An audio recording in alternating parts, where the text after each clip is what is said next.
Helikopter yang berputar-putar tak terkendali dan akan jatuh terdengar seperti mimpi buruk. Namun coba bayangkan, bagaimana jika helikopter itu jatuh ke dalam kawah aktif gunung berapi yang sedang bergejolak? Sayangnya, ini bukanlah imajinasi atau episode terbaru serial TV tentang bencana. Ini adalah kisah nyata yang terjadi lebih dari 20 tahun lalu. Ayahnya telah mengajari Craig Hosking menerbangkan helikopter saat dia sudah cukup tinggi untuk menginjak pedal. Tidak heran jika Hosking menjadi salah satu pilot helikopter termuda berlisensi saat berumur 16 tahun. Selain itu, dia juga terampil menerbangkan berbagai jenis pesawat udara, pesawat apung, dan pesawat peluncur. Berbekal keterampilan itu, Hosking akhirnya menjadi seorang fotografer udara yang sukses dan sering membantu proses pembuatan film cerita dan serial TV. Jadi ketika Hosking diminta untuk berpartisipasi dalam pembuatan film berdana besar mengenai erupsi gunung berapi, ia langsung menyetujuinya. Ada dua anggota lain dalam tim kecil ini, seorang juru kamera, Michael Benson, dan seorang teknisi film, Christopher Dadi.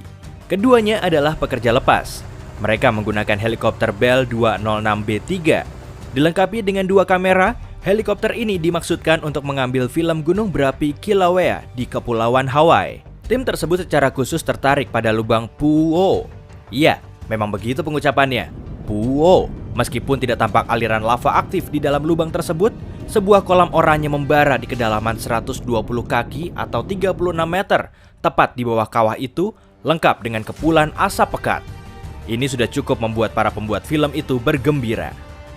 Saat itu hari Sabtu, 21 November 1992. Semuanya berjalan sesuai rencana hingga helikopter yang mereka tumpangi mengitari gunung berapi untuk yang ketiga kalinya.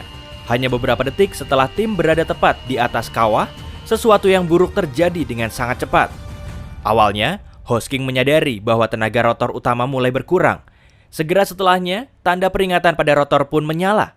Sepertinya helikopter itu mengalami masalah teknis yang serius. Di situasi lain, pilot berpengalaman seperti Hosking masih dapat menerbangkan helikopter keluar kawah.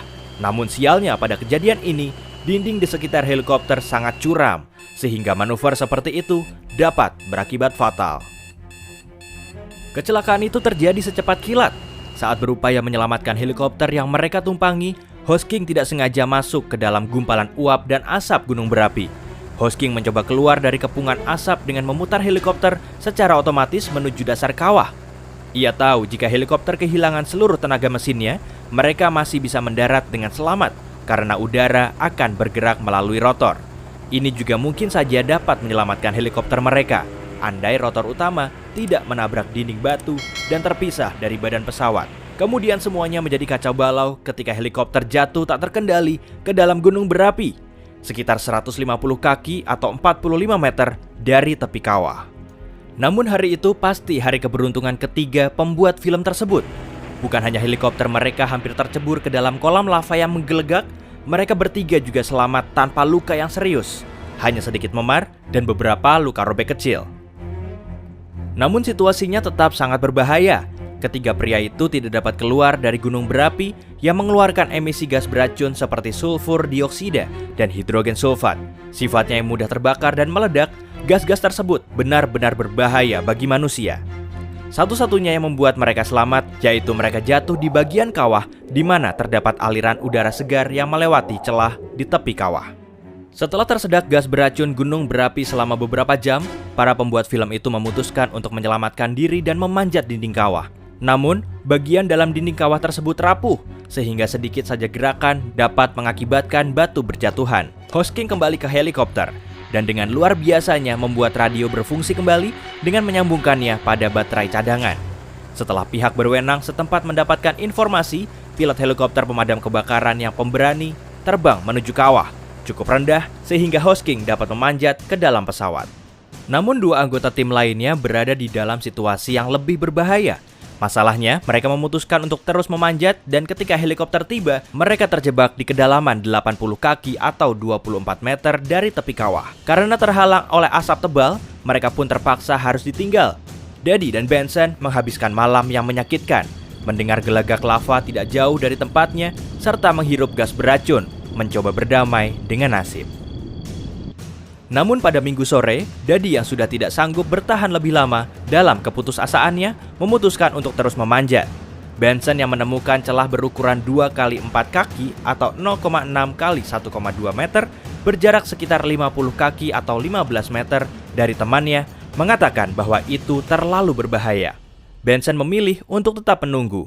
Daddy pun memanjat seorang diri. Coba bayangkan betapa terkejutnya Benson ketika 2 jam kemudian ia melihat sesosok tubuh melewatinya, menghilang ke dalam lava yang mendidih. Ia yakin itu adalah Daddy yang terpeleset dan jatuh ke dalam jurang. Untunglah bukan itu yang sebenarnya terjadi. 27 jam setelah kecelakaan terjadi, pada pukul 14.30, Daddy akhirnya sampai di tepi kawah.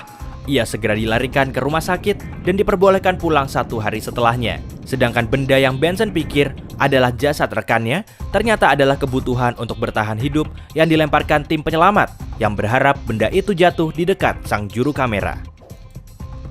Pada Senin pagi, Benson telah berada di dalam kawah selama 2 hari tanpa makanan dan tidur yang cukup. Ia ketakutan dan kelelahan. Bahkan lebih parahnya, segala upaya penyelamatan gagal dilakukan karena hujan lebat dan kabut tebal yang menyelimuti gunung api.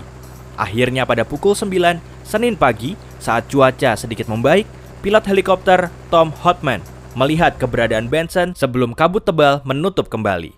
Setidaknya saat itu keberadaan juru kamera terlihat jelas. Hopman pun merendahkan helikopternya, mendekati lubang dan mengulurkan tali sepanjang 150 kaki atau 45 meter yang dilengkapi jaring-jaring